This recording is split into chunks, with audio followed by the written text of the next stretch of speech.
võib-olla äkki ikkagi mõni ärkab üles, kui me siit juba räägime, et olles selles automaatrežiimis, mõned märksõnad, mis mina olen täheldanud, on selline tunne, et sa istud nagu kogu aeg tagaistmel elul. Et kõik nagu jah, et sa tegelikult ei ole nagu juhtpuldis, et kõik juhtub sinuga, seal kuidagi keegi lõpetasid kooli ära, läksid õppima seda, mida vanemad tahtsid võib-olla, et sa õpiksid. Sealt tulevad need keskekriisid, mis on hästi tavaline 40-50 siis inimene saab äkki aru, et oot, mul on pool elu möödas ja ma alles nüüd, ma isegi ei saa aru, et ma elan. Ma polegi nagu elama hakanudki veel. Ja sümptomite bioloogia võib-olla räägime siit natuke, et meie osteopaatidena näeme, et siis hakkavad need korduvad terviseprobleemid tulema justkui. Ma näen seda järjest rohkem, et meie keha ise tegelikult tahab üles äratada meid. No jah, seda ta teeb ja võib-olla mõne jaoks on ka üllatus nagu see, et see, kuidas minu keha välja näeb, mis iganes on, et mingid kohad on peenemad, mingid kohad on natukene suuremad, peakuju, kael, on ju kogu see meie kehahoid, et tegelikult meie keha mõõtmed, kehahoid, kõik väljendab seda, mis elu ma olen siiamaale elanud. Ehk ta on nagu selline mineviku ja oleviku hetke kandja ka. Aga kui ma ühel hetkel saan nagu millegist aru, et näiteks seesama, mis sa tõid välja, on ju väga hea vihje, et keskea kriis, mida ju tegelikult ei eksisteeri. Kuskil bioloogiliselt ei ole ette nähtud, et seal 40-ndates mees on ju, et nüüd ta peab kukkuma kriisi ja minema, ma ei tea, küla peale vaatama, on ju, mis sest, et kodus juba on kaasa. Aga see kriis tulebki sellest, et kuskilt otsast see meie bioloogia hakkab jõudma sellesse seisu, kus tähendused muutuvad. Kõigepealt muutub üldse nagu see, et kes ma siis selline ikkagi olen. Et miks see elu üldse? Ja kes mina siin olen? Ja kas see, mida ma teen, kas see pakub mulle ka midagi?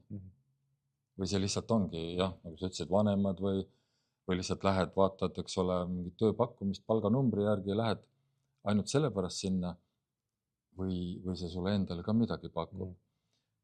Ja kui see varasem on toimunud ikkagi nagu kellegi teise ainult soovitustel või lausa käskudel. Või kokkusattumusel. Jah. Milline kuulutus just oli üleval tol hetkel. Täpselt nii. Kuigi kokkusattumustega on niimoodi, et see elu suudab tihtilugu korraldada just niimoodi, et inimene saabki selle õige, on ju. Aga siis, kui see varasem lugu on selline olnud, siis ju minu jaoks vähemalt kõlab see, et inimesel kriis tekib ju väga loogiliselt. Üldse on aeg-ajalt hea ju enda käest küsida, et kui ma nüüd peaks, ma ei tea, hääbuma hakkama, ehk mida me surmaks nimetame, kas ma olen rahul sellega, mis muga on toimunud? Kas see on olnud see elu, mida ma ka väiksena võib-olla tundsin enda sees, et ma olen see. Või see on olnud hoopis midagi muud, ignoreerides enda vajadusi. On ju, me mingil hetkel räägime emotsioonidest, et selles läänemaailmas kõige põhilisem, nüüd ma natukene hüppan, on see, et ärgata ka sellele, mida ma tunnen. Nii et, ma katkestasin su teema. Too mind tagasi kuskile. Oleme siis, nüüd on siis kriis. Sellest me rääkisime ära, inimene sünnib siia ilma, siis tal tekib vale identiteet, egostruktuur, selle järgi ta hakkab elama automaatrežiimil, elab seda nii kaua, kuni tuleb kriis. Siis on kriis ja siis me hakkame otsima väljapääsu. Võib-olla hakkame siis sealt, et kuidas see teekond nüüd läheb. esimene asi, mida inimesed otsivad tõenäoliselt on seesamune eneseabi. Et ma olen Ja. valus ja siis ma aitan ennast, täiesti loogiline, eks ole. Ja nii on. Ja need inimesed, kes elavad väga palju peas, nemad siis esimese hooga näiteks külastavad raamatupoodi või tänapäeval on kõik see internet, igasugused tehisintellektid on ju, nad hakkavad sinna klõbistama, otsivad teadmisi, et mis minuga siis võib valesti olla. Jah. Ja püüavad enda peas lahendada seda senikaua, kuni peaks tulema lahendus. Aga seda ei saabu mitte kunagi, sellepärast et tegelik põhjus ongi selles, et nad elavad liiga palju peas. Need inimesed, kelle fookus on hästi palju enda füüsilises kehas, ehk toimub samastumine füüsilise kehaga, et see siin olen mina.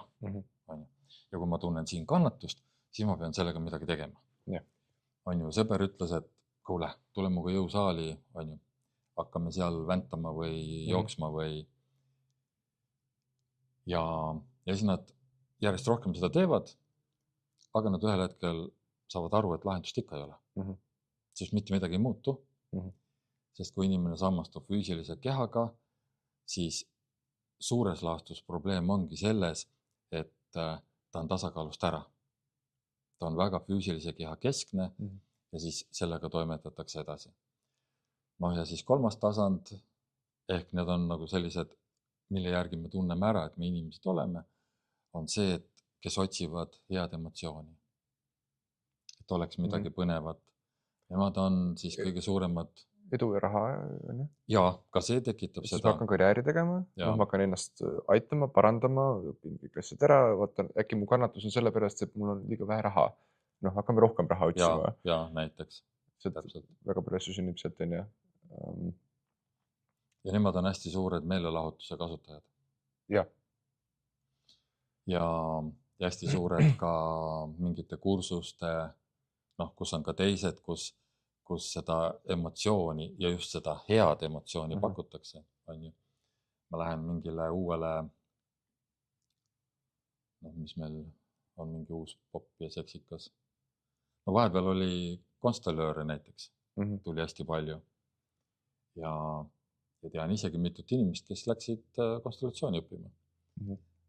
Sellepärast, et oli keegi, kes on Eestis tuntud ja kõik siis tahavad teda jäljendada. Aga nüüd ärgu keegi võtku seda mingisuguse tarkena, et lihtsalt enda vastu tuleb olla nii aus kui võimalik. Et kui ma kuskile sellise kohta lähen mingisuguste teiste järgi, siis vahest unustatakse ära, et kas see ikka on minu tee. Et võib-olla ma otsingi näiteks emotsiooni. Sest et seal saab positiivset emotsiooni, ühesõnaga need inimesed selliseid asju kasutavad. Parem on rääkida endast, et ma olen aeg-ajalt toonud selle näite, et mina esimesena hakkasin tegelema vabastava hingamisega. Sellega sai Eestis isegi ringi käidud, kuigi mul ei olnud ühtegi kavatsust. Ma tahtsin lihtsalt enda kohta nagu aru saada. Aga siis lihtsalt nii juhtus, inimesed hakkasid kutsuma, kuni ühel hetkel saadki aru, et see nendes erinevates kohtades käimine ei aita palju. Seepärast, et kui see läbi saab, siis juba paari päeva pärast otsid uut kuulutust. Et ahah, äkki on midagi veel. Sest alateadvuses on seesama selline traumalik, otsin natuke sõna, protsess, mis ütleb, et minuga on midagi valesti. Sest ma ei tunne ennast hästi. Seesama fundamentaalne probleem, mis oli enne, see kannatus on ikkagi veel seal. Siis pärast seda, kui me oleme automaatne režiimil, meil on see kriis, siis tihti inimesed on loomulikult erinevad, aga kõigepealt me otsime seda välist lahendust, et nagu väljaspoolt, või siis natukene see sisse, et kas meil on raha, suhted, karjäär. Kui sellest me lahendust ei saa, siis hakkame oma keha arendama, natuke võib-olla oma hingamisega tegelema, proovime ennast sportlikuks saada, joosta, kõike seda. See ka ei aita.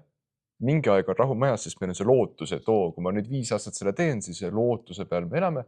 Tegelikult ka siis seda ei tule. ja tuleb uus kriis ja siis me lähme järjest niimoodi, noh, oleneb kui avatud me oleme, lähme järjest sinna spirituaalsema poole peale, eks ole. aga vaata, seal nii-öelda kursustel on üks selline trikk, et me tegelikult tunneme seal ennast ju hästi. Nojah, ta on, On ju? Ja see mõned tek- kursused tõesti siuksed, et efektiivsem oleks tegelikult oopiumi suitsetada või heroiini, et on noh, tore tunne ja otseselt kasu midagi ei ole, aga nojah, aga see tekitabki selle lootuse, et ahaa, ma olen juba õigel teel. On ju, ja siis tegelikult midagi ei muutu, me lihtsalt arendame ego, mida me võime nimetada siis nagu vaimsemaks egoks. Aga ta on ikka ego, sellepärast et kui on keegi teine, kes sellega ei tegele, siis neid on ju väga hea hukka mõista ja anda neile agu, et te olete rumalad ja nii edasi, Jah. et tegelikult ei ole jah, tõesti, nagu sa ütled, mitte midagi muutunud selles seisundis. Aga see on vaheprotsess ja väga paljudele vajalik.